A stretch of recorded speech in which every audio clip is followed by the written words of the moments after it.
Morris didn't think or worry much. While he had the power of touch, he was happy without sight. Isabel Pervin was listening for two sounds.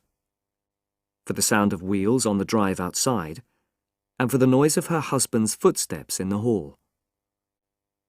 It was the late afternoon of a rainy November day. Her dearest and oldest friend was on his way from the station. Her husband, who had been blinded in the war in France, was outside somewhere. Morris had been home for a year now. He was badly scarred and totally blind.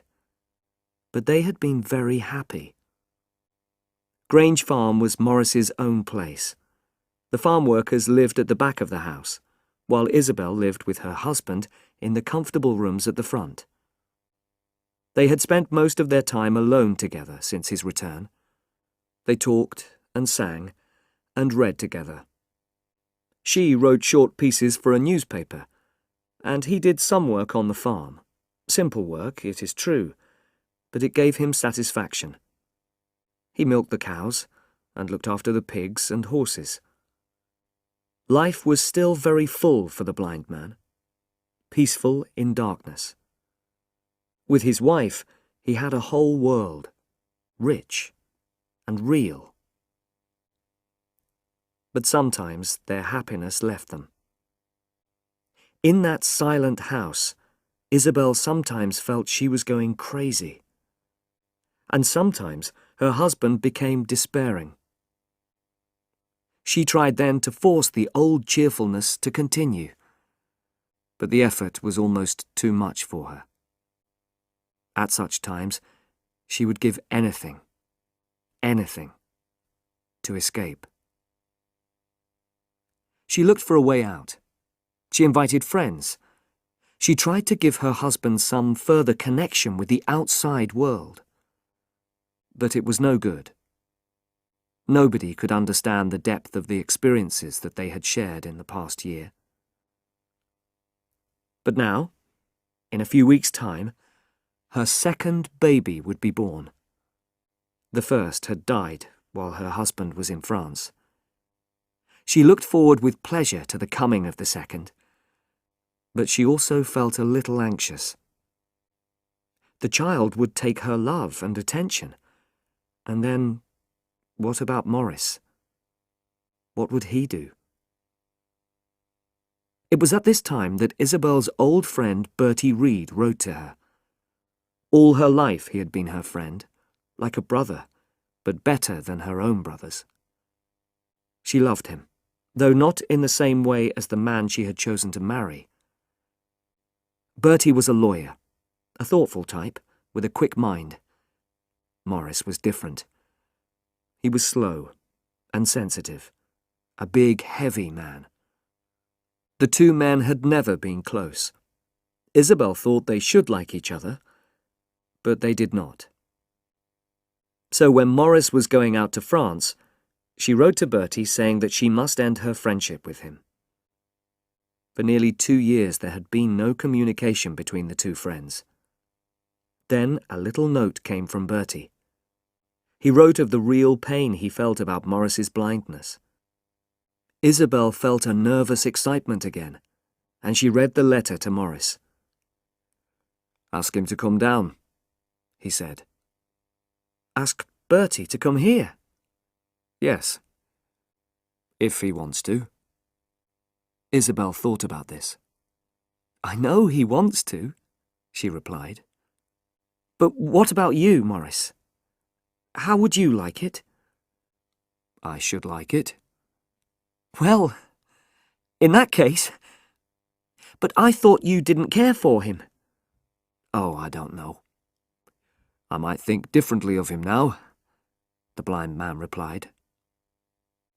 So, Bertie was coming this evening, in the November rain and darkness. Isabel looked nervously again at the high windows, where the rain was beating against the glass. Morris was out in the stable. She stood up and looked at herself in the mirror. Her face was calm. Her neck made a beautiful line to her shoulder. She had a warm, motherly look. She passed down the wide hall and put on heavy shoes, a large coat, and a man's hat. Then she went outside. It was very dark and very windy. As she walked on, the darkness seemed deeper, and she was sorry she had not brought a lamp. Rain blew against her. She half liked it, and she half felt that she did not want to fight against it. She reached the door of the stable. There was no light anywhere. She opened the door and looked in, into total darkness. The sudden smell of horses shocked her.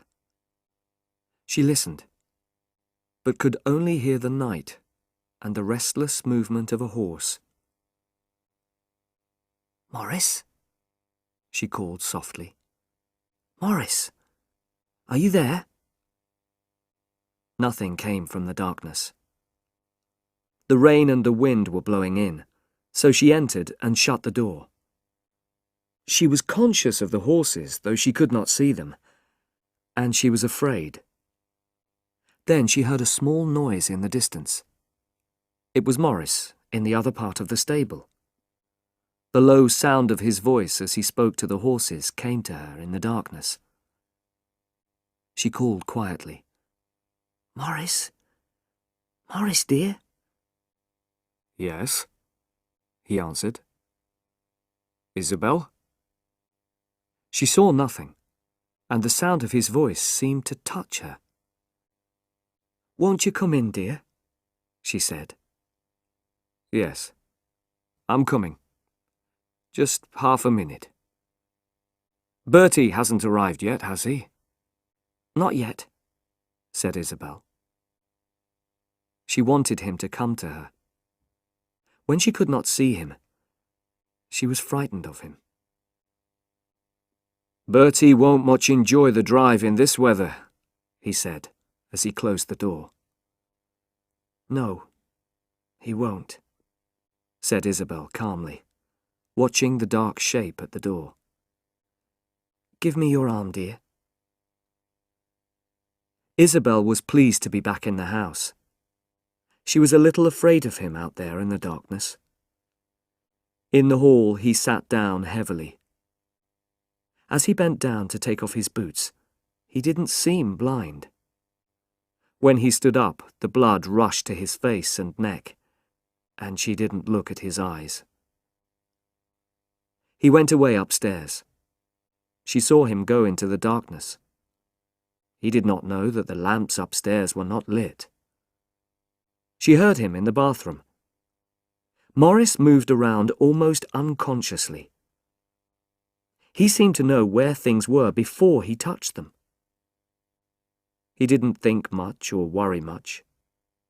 While he had the power of touch, he was happy without sight. It was a pleasure to stretch out his hands and pick up something that he couldn't see, to hold it, and to own it. He didn't try to remember what it looked like. He didn't want to. This new consciousness had become natural to him. He was generally happy, and he had a burning love for Isabel. But at times despair swept over him and destroyed his happiness. Then he suffered. But tonight he was still calm, though his senses were a little sharp. His hearing was too sharp. He was conscious of all the sounds in the house.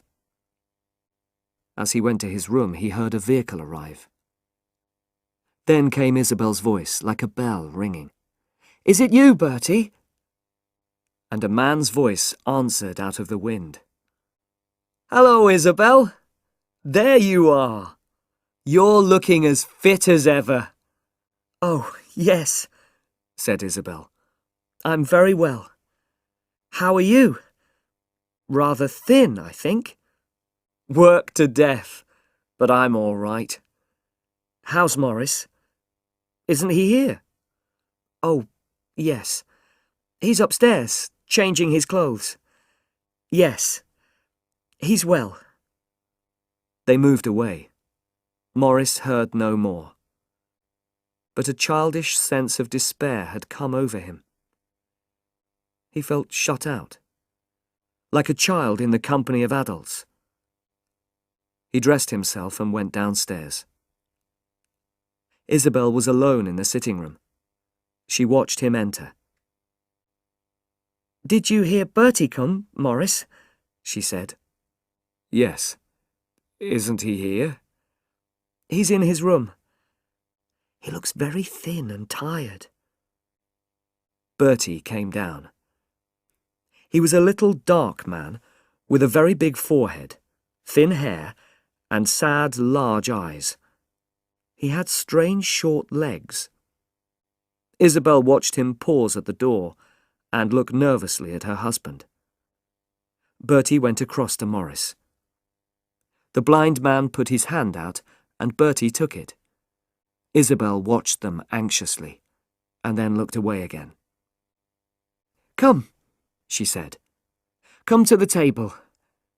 Aren't you both hungry?" They sat down. Morris felt for his place, his knife and fork. Bertie picked up a little bowl of flowers from the table and held them to his nose. "They have a lovely sweet smell," he said. "Where do they come from?" "From the garden, under the windows. Bertie, do you remember the flowers under Aunt Belle's wall?" The two friends looked at each other and smiled. The meal continued, and Isabel and Bertie spoke easily together. The blind man was silent. He ate carefully, but quickly. He could never accept any help. After the meal, the three sat around the fire. Isabel put more wood on, and Bertie noticed a slight slowness in her movements. "Will you be pleased when the child comes, Isabel?" he said. She looked at him with a smile. "Yes, I shall be very pleased." "So will you, Morris, won't you?" she added. "Yes, I shall," replied her husband. "We are both looking forward to it so much," she said. "Yes, of course," said Bertie. He was 3 or 4 years older than Isabel, and had never married. He had other women friends, but they were friends, not lovers.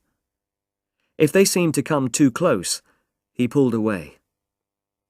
Isabel knew him very well, his kindness, but also his weakness, which made him unable ever to enter into any close human relationships. He was ashamed of himself because he couldn't marry. He wanted to, but he couldn't. Deep down inside, he was afraid. He became a successful lawyer, a rich man, and a great social success. But at the center, he felt that he was nothing. Isabel looked at his sad face and his short little legs. She looked at his dark grey eyes. There was something childlike in him, and she loved him. At the same time, she pitied and disliked his weakness. He understood this. Suddenly, Bertie spoke to Morris. "Isabel tells me that you have not suffered too badly from losing your sight." Morris straightened himself. "No," he said. "Not too badly. You stop worrying about many things." "And that is good," said Bertie. "But what is it that takes the place of worry?" Morris was slow in replying. "There is something," Morris said. "But I couldn't tell you what it is." Then the blind man was silent. He stood up slowly, a big, uncomfortable figure. He wanted to go away. "Do you mind," he said, "if I go and speak to the farm manager? I won't be long." "No, go along, dear," said Isabel. And he went out. A silence came over the two friends. The wind blew loudly outside. Rain beat like a drum on the windows. The wood in the fireplace burned slowly, with hot, small flames. Bertie seemed uncomfortable. There were dark circles around his eyes. Isabel looked into the fire. The child coming seems to make me calm. I feel there's nothing to worry about, she said. A good thing, I should say, Bertie replied slowly. If I didn't feel anxious about Morris, I'd be quite happy. The evening passed slowly. Isabel looked at the clock. It's nearly 10 o'clock, she said. Where can Morris be? Bertie looked at her. Would you like me to go out and see? Well, if you wouldn't mind, I'd go, but she did not want to make the effort. Bertie put on an old coat and took a lamp. He left by the side door. He felt nervous and strangely empty. He walked slowly through the wet and stormy night. At last, he opened the door of a stable, and looking in, he saw Morris standing, listening. Who is that? Said Morris. It's me, said Bertie. He entered and shut the door behind him. You came to look for me? He asked. Isabel was a little worried, said Bertie. I'll come in. I hope I'm not in your way at all, said Bertie rather shyly. My way, Morris said. Not a bit. I'm pleased Isabel has someone to talk to. I'm afraid that I am in the way. I know I'm not very good company. Is Isabel all right, do you think? She's not unhappy, is she? I don't think so. What does she say? She says she's very happy. Only a little worried about you, said Bertie carefully. She needn't worry about me. I'm afraid that she'll find me dull, always alone with me down here. Morris lowered his voice and took a deep breath. Bertie, he asked, is my face a very ugly sight? Do you mind telling me? There is a scar, said Bertie, surprised. But one feels pity more than shock at the sight of it. A bad scar, though, said Morris. Oh, yes. There was a pause. I don't really know you, do I? Morris said suddenly in a strange voice. Probably not, said Bertie. Do you mind if I touch you? Bertie stepped back, but said in a small voice, Not at all. He suffered as the blind man stretched out a strong hand and felt his head. He covered the face of the smaller man, touching the forehead, the closed eyes, the small nose, the mouth, the strong chin. You seem young, Morris said quietly at last. Bertie stood, nearly destroyed, unable to answer. Your head seems soft, Morris continued. So do your hands. Touch my eyes, will you? Touch my scar.